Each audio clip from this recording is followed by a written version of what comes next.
I'm starting to play D&D, right, guys? And um, if you guys didn't know, here's the backstory. I used to be a dungeon master once upon a time, and I didn't play by the rules. You see, I had helping others create their D&D characters.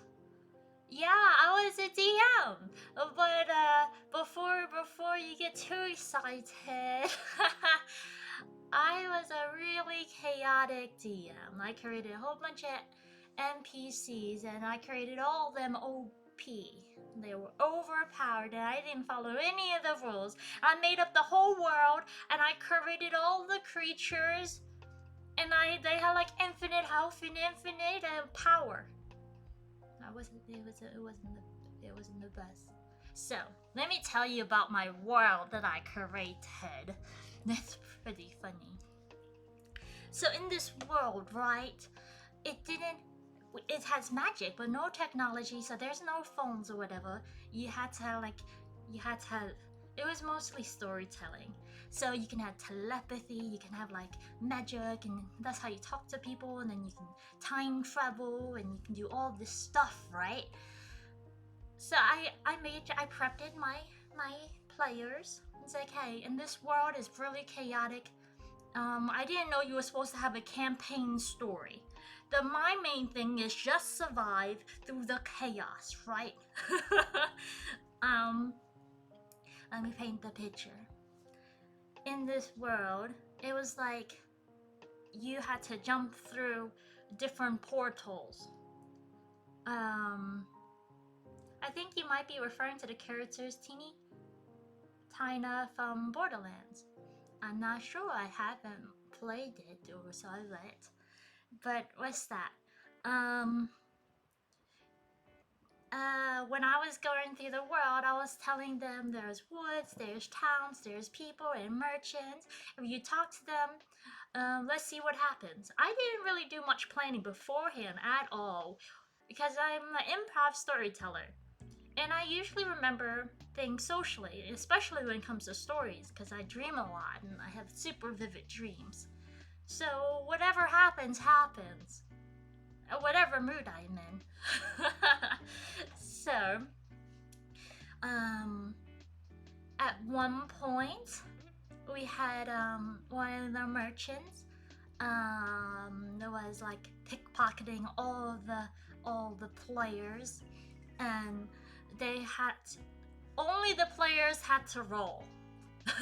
Only the players could roll with the initiatives and the stuff and the everything. But there was no initiative. The NPC or the characters was the initiative. They just had a roll saving throw and stuff and charisma. So we had that. There was a tsunami at one point, and then a flash flood and a tornado, and then there was a black hole and quicksand with like zombie hands coming out, pulling people under. And then you had to jump through the window to jump through a portal, and then you had to go through different hotels and stuff, and then talk to like a book or something to talk to the secret agent from a different world. And then there was if you ever watched Inside Out, of Bing Bong is the imaginary friend. But in my world, he was a chaotic pinata. He was so OP. No one liked him. He was like really sleazy. It was so funny. And then this will haunt the players. The players were here. Bing bong, bing bong, bing bong, bing bong. And people would freak out. It's like, oh no, it's Bing Bong. Because he would just terrorize everyone. It was fun for me. And then they had to do a lot of saving throws. And then eventually one of the players was able to defeat Bing Bong. And because Bing Bong was a pinata, he cries and bleed out candy. It's like, oh my gosh, please save me. I promise I won't do no wrong. It was so fun. Yeah, I had a lot of fun. One of the players has so much charisma, they was able to get out of everything. Every chaos that had to deal with charisma by convincing characters and stuff. It was like miraculous. But all the natural disasters and all the chaos, it was too much for my players, so everyone quit. Everyone was like, this is too much.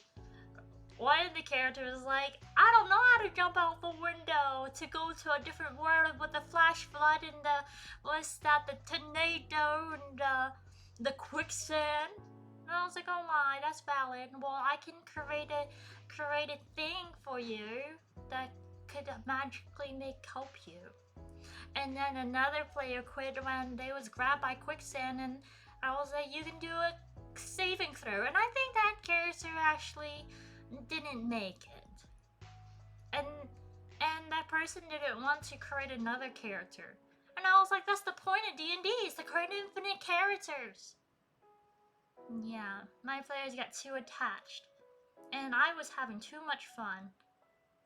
That was my experience as a DM on my campaign. Yeah. It was pretty chaotic. So when I was asked for the new D&D session, how experienced am I said I was a DM, but I probably did not do it right. Yeah, that was my experience. Yeah, role playing, right? Haha. I didn't even know there was books that you were supposed to refer to. I didn't know that the NPCs and the creatures had to roll. It was really chaotic. I had so much fun. We played once a week, and the game would last for like 3 hours each time because we had at least 3 other players. Yeah, it was very entertaining. Yep. I think that the characters even ate food in my world. They were selling hamburgers or something. I didn't understand the concept of the game besides from role playing. Yeah. Do you guys have any D&D experiences? Or you guys you guys know much about D&D? It sounds fun but stressful. Oh yeah, I wasn't stressed one bit. My players was constantly stressed until it got too much. They was like, okay, all this is not fair. It was fun when they was surviving. Either when their character reached their demise, it was like, this is too much. And I didn't know your character can level up. I didn't know that they could level up, so their characters was unmatched for the creatures I created. I didn't know there was a cap to damage for creatures too. I was told. Yeah.